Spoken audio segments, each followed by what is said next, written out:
TikTok ne-a legat într-o noapte oarecare.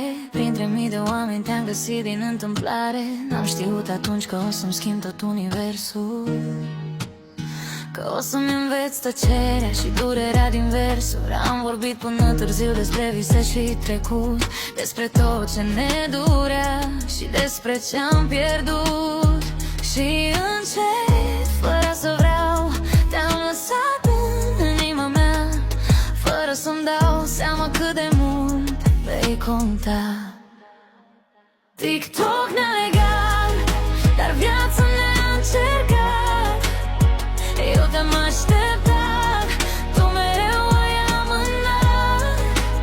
Ți-am deschis sufletul meu, ți-am spus tot ce simțeam, dar de fiecare dată parcă singura luptam. TikTok ne-a legat, dar timpul ne-a schimbat. Eu voiam să vii spre mine, tu spuneai nu acum mereu.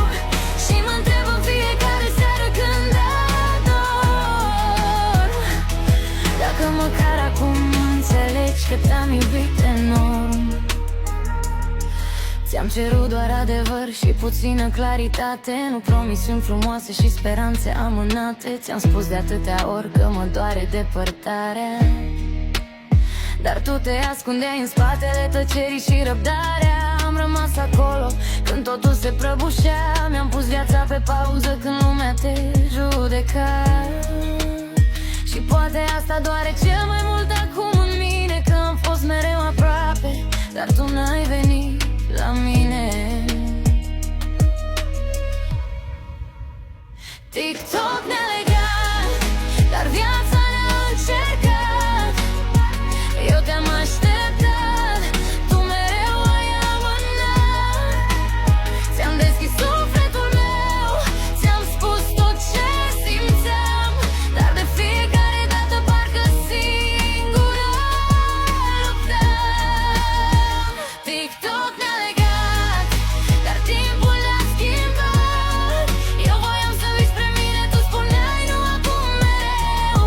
Și mă întreb în fiecare seară când adorm, dacă măcar acum înțelegi că te-am iubit enorm.